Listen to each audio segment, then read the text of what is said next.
How does a country with no oil, no gold, and barely any land turn into one of the richest places on Earth? Think about that for a second. Singapore has no forests full of timber. No mines packed with diamonds or copper. It does not even have enough land to grow its own food. It cannot even produce enough fresh water without help from its neighbors. And yet, this tiny island, smaller than many single cities around the world, has become one of the wealthiest, most advanced, and most respected nations on the planet. People fly in from every corner of the globe just to do business there, to study there, to build a life there. So how did this happen? How did a small piece of land with almost nothing going for it on paper turn into a global powerhouse of finance, trade, and innovation? The answer is not luck. It is not an accident of geography, even though geography did play a part. The real story is about vision, sacrifice, and decisions made by leaders who refused to accept that their country was doomed to stay poor. In this video, we are going to break down exactly how Singapore pulled off one of the greatest economic transformations in human history. Stick around, because point number 7 might completely change the way you think about what a country actually needs to become rich.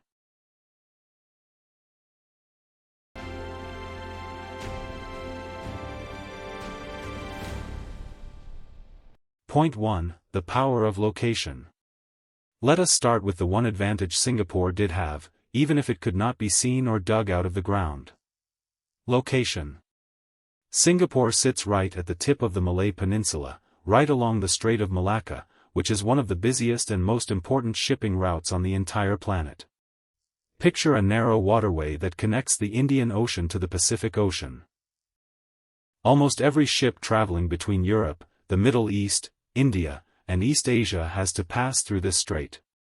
For centuries, this made the region valuable, but it was Singapore's leaders who truly understood how to turn this location into gold. Instead of just letting ships pass by, they built one of the most efficient ports in the world right there, waiting to serve them. Today, the port of Singapore is one of the busiest in the world, handling an enormous volume of cargo every single year. Ships stop there to refuel, to resupply, to transfer goods, and to conduct business. This did not happen by accident. It happened because Singapore made itself the easiest, fastest, and most reliable place to do business in the entire region. While other nations focused inward, Singapore looked outward and said, "We are going to become the bridge between the East and the West." That single decision, to lean fully into their geography instead of ignoring it, set the foundation for everything else that followed. But location alone does not build an economy.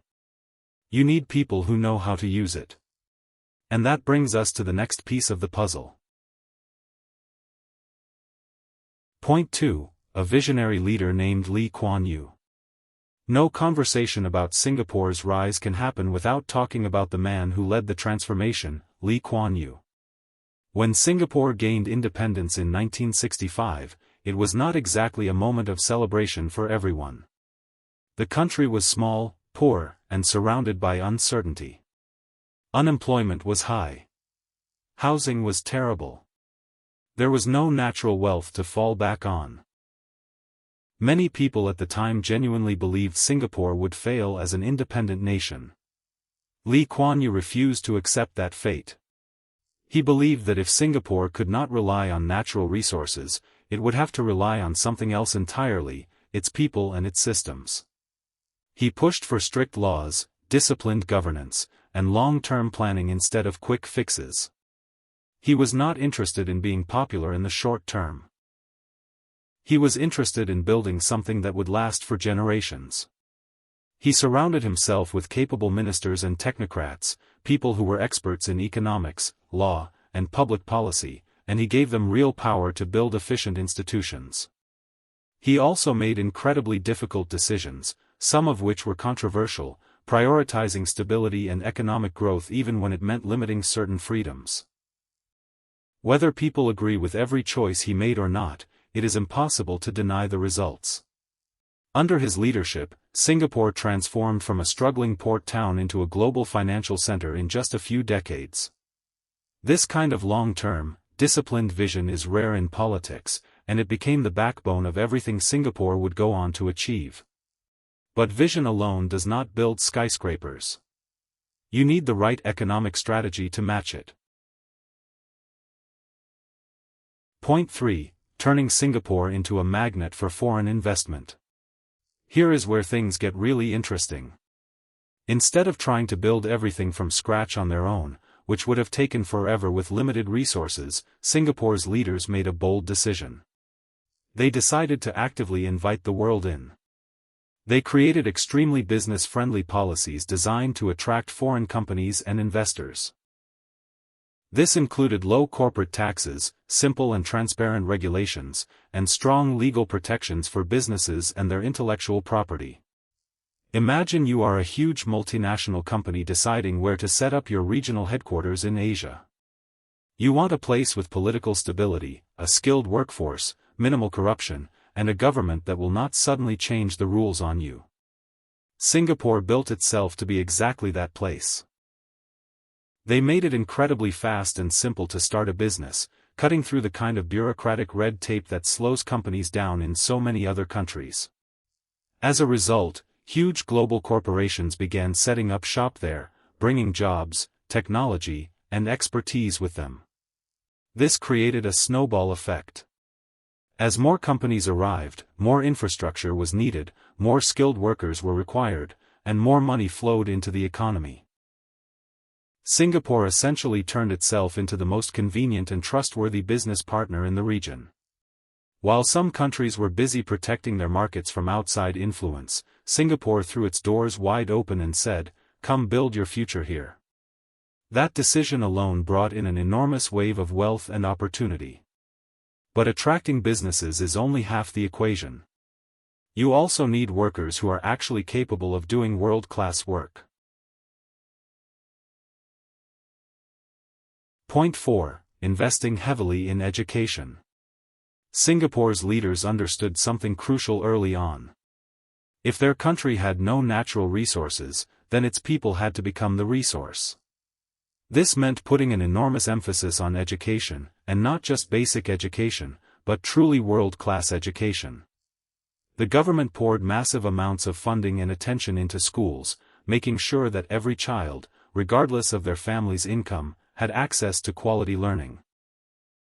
Singapore built a rigorous education system that emphasized mathematics, science, and critical thinking from a very young age. Today, Singaporean students consistently rank among the very best in the entire world in international academic assessments. But it did not stop at basic schooling. Singapore also invested heavily in vocational training and higher education, creating universities and technical institutes that produced highly skilled engineers, scientists, and business professionals. The idea was simple but powerful. If you cannot dig wealth out of the ground, you have to build it inside people's minds. This created a workforce that was incredibly attractive to foreign companies looking to set up operations in Asia. Instead of needing to import expensive foreign talent for every skilled position, companies could hire locally and get world-class results. This also gave everyday Singaporean citizens a genuine path out of poverty. Education became the great equalizer, allowing people from humble backgrounds to rise up and contribute to the nation's growth. This focus on human capital is honestly one of the most underrated reasons behind Singapore's success, and it set the stage for the next major transformation, moving up the economic ladder into more advanced industries. Point 5. Climbing the economic ladder step by step.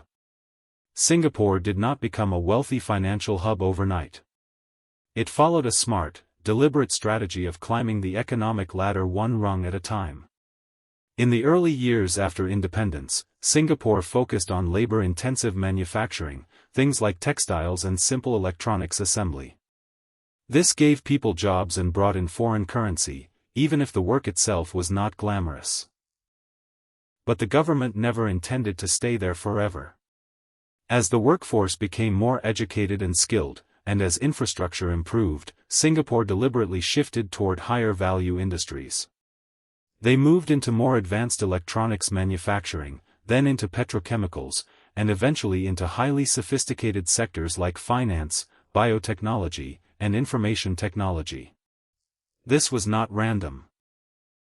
It was a carefully planned progression, guided by government agencies that studied global economic trends and positioned Singapore to capture the next wave of opportunity before their competitors even saw it coming.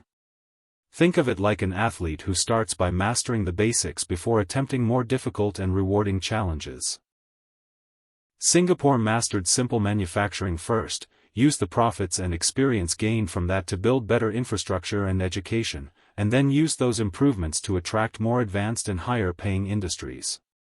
This step-by-step climb meant that Singapore was never stuck doing low-wage work forever.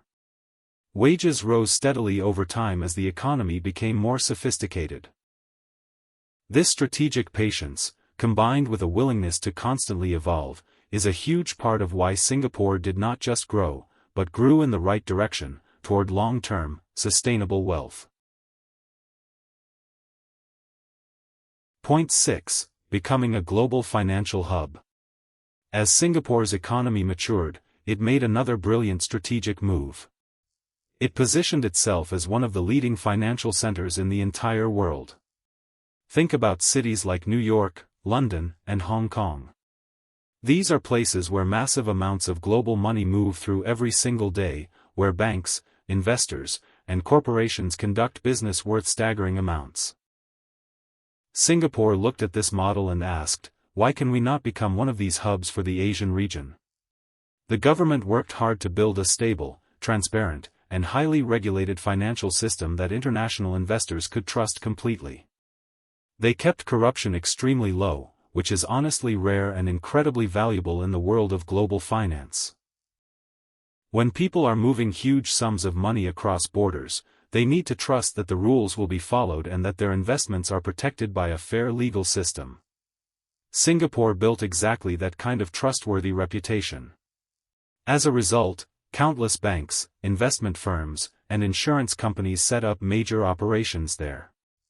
Wealthy individuals from all over Asia and beyond began parking their money in Singapore because of its financial stability and strong legal protections.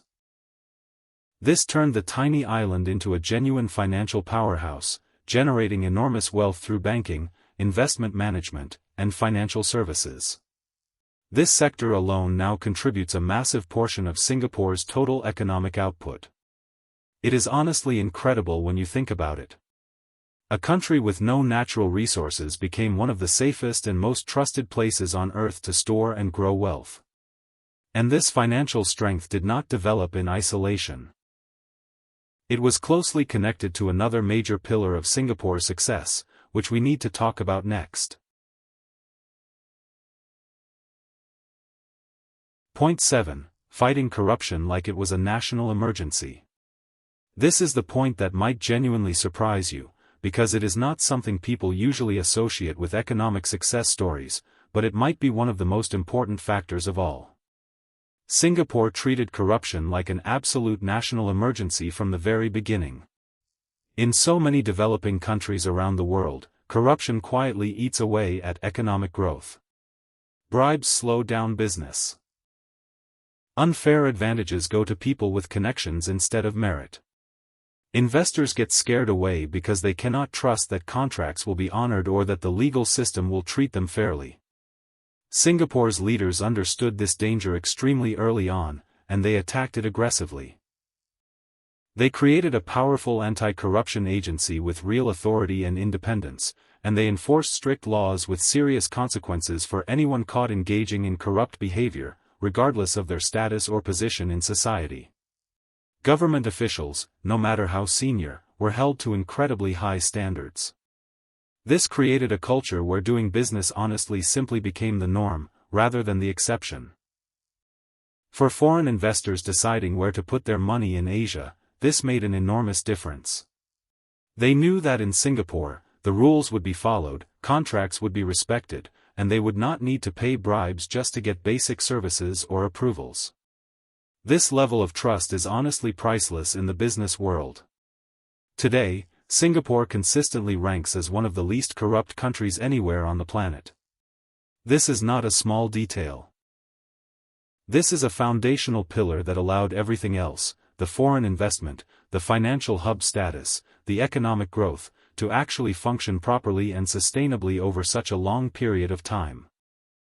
Point 8. Smart, long-term government planning.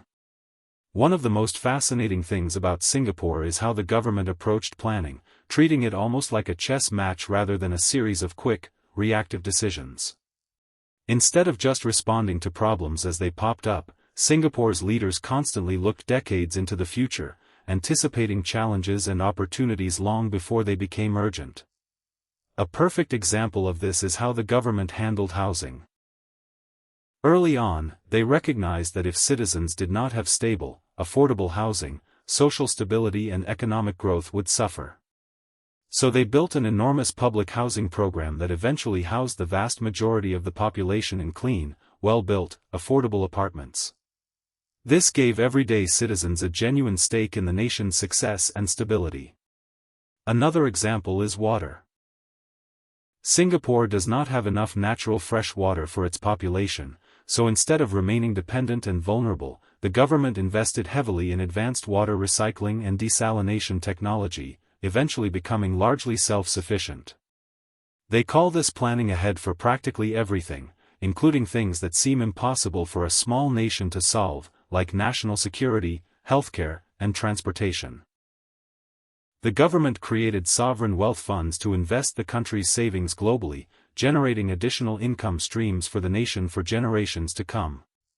This long-term thinking, prioritizing decade-long stability over short-term political wins, allowed Singapore to avoid the kind of chaotic, reactive governance that holds so many other nations back. It is genuinely one of the best examples in the modern world of what disciplined, forward-thinking leadership can accomplish when given enough time and consistency to actually work. Point 9. Embracing multiculturalism and global talent. Singapore is home to a fascinating mix of cultures, including Chinese, Malay, Indian, and many other communities living together. Instead of treating this diversity as a challenge to be managed, Singapore's leaders turned it into a genuine strength. They promoted racial harmony through deliberate policies, ensuring that different communities lived together, went to school together, and worked together rather than being separated into isolated enclaves. This created a uniquely open and tolerant society, which made Singapore incredibly attractive to international talent and businesses from all over the world. On top of this, Singapore actively welcomed skilled foreign workers and professionals, understanding that a small nation with limited population simply could not produce enough specialized talent in every single field on its own. They created clear pathways for skilled immigrants to come work and even settle permanently, bringing fresh ideas, expertise, and global connections with them. This willingness to embrace outside talent, rather than fear it, gave Singapore access to a much larger and more diverse talent pool than its small population alone could ever provide. Multinational companies loved this because they could bring in specialized experts when needed while also tapping into local talent for other roles. This blend of openness and multiculturalism also made Singapore feel like a genuinely global city, comfortable and welcoming for people from practically anywhere in the world.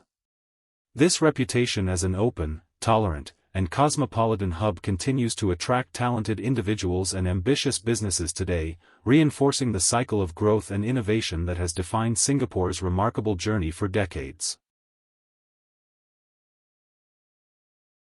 Point 10. Constant innovation and adaptation. Finally, we arrive at perhaps the most important lesson of all.